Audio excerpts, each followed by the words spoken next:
Well, it's a gloomy, rainy old day to be here in London, but it could be worse. I could be in Saudi Arabia, where men are men and women are cattle. Can I say that? The Saudi Arabian Human Rights Commission. Now, there's a collection of words to boggle the mind, but apparently this organisation does actually exist. And they intend to complain later this month at an event in Copenhagen that Muslims living in Europe are denied human rights and are not allowed to freely practice their faith. How about that? Being lectured in human rights by Saudi Arabia. And what next? Animal welfare from the Koreans? I mean, does it get any more surreal, you ask? Well, yes, apparently it does, because they also want us to stop linking Islam with terrorism, which is pretty rich coming from the guardians of Islam and the guardians of terrorism. Now, in a sane society, the guy who actually stands up to make this speech would be bum-rushed out the door the moment he opened his mouth, or even better, run out of town on a rail and dumped in the river. But this is Europe, and so instead we'll probably listen to what he's got to say and take it all on board and then change our way of doing things as usual. Just this week in the UK, we've been told that a leading supermarket chain is now allowing Muslim checkout staff not to handle alcohol if they don't want to. So you can bet your life they'll now be lining up around the block to not want to. We've had a pharmacist refusing to sell birth control because of religion. We've had a Muslim dentist who refused to treat a woman because she wasn't wearing a headscarf. And now we've been told that some Muslim doctors are refusing to treat certain people because of their precious faith. Well, here in the UK, we have a technical term for this kind of behaviour. We call it taking the piss.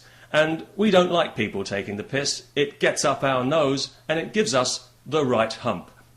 It's a cultural thing.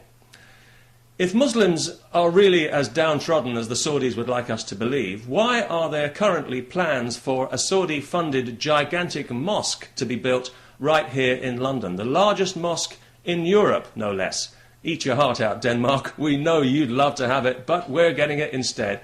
And it's going to be built right next to the site for the 2012 Olympic Games, if they can get the planning permission. Even some local Muslims have been protesting about this plan, because they say they'll be marginalised because this mosque will be run by extremists for extremists, which means it's pretty much guaranteed to get the go-ahead, and the London Olympics will doubtless be dominated by a mosque the size of a football stadium.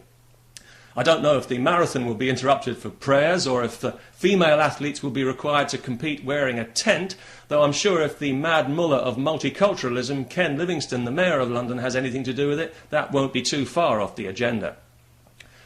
The fact that the Saudis feel they can get away with this cynical bullshit just shows how far that we've already allowed ourselves to be pushed here in Europe. Radical Islam has seen us for what we are, a soft touch. It sees that political correctness is like a drug that we just can't stop injecting, even though we know it's going to kill us.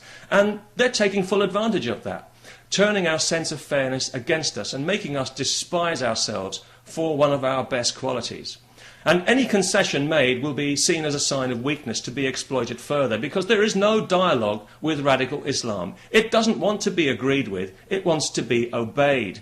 It thinks it has the God-given right, aptly enough, to make the rules not just for Muslims, but for everyone. And some of us, frankly, think that that's a little bit too much to ask. And if you think that that's unreasonable, well, all I can say is, my freedom is more important than your faith. Much, much more important. And besides, I just have this natural aversion to being bullied and pushed around by bigoted, misogynistic ignoramuses. And I say that with all due respect. And before somebody accuses me again of insulting Islam, please grow up. I don't need to insult Islam when there are already so many Muslims willing to do it for me every time they strap on a suicide belt or stone somebody to death for the crime of having a private life. These are the people who insult Islam, not people like me. Of course, I realise Islamo-fascists take pretty much every criticism as an insult by default, but to be fair to them, it would be difficult to think of a compliment, wouldn't it? What do you say? Nice jihad? Like the dogma? Way to go with the bigotry and the hate? There's not much scope, really, is there? But these are the people who are actually insulting Islam, and these are the true enemies of Muslims. And the biggest enemy of all is the royal family of Saudi Arabia, because it's thanks to their activities, funding and encouraging cold-blooded murder in the name of religious dogma, that have made Islam feared and resented all over the civilized world. Not because of people like me, and the Muslim population needs to take that fact on board and recognize it. As for us in the West, well, our good friends the Saudis are waging war against us, and we're so fat and complacent we don't even know it. So maybe we deserve everything we get. People have said to me, you know, you're pronouncing that wrong. It's not Saudi, it's Saudi. Well, okay, fair enough. I'm happy to pronounce it Saudi. I'd be even happier if the country was just called Arabia, and the medieval wackos who currently run it were back in the desert, living in their tents with their livestock where they belong.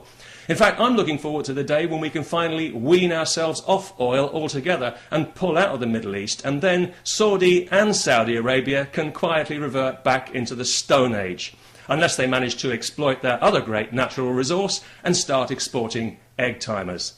Now that might even be something worth praying for. Peace.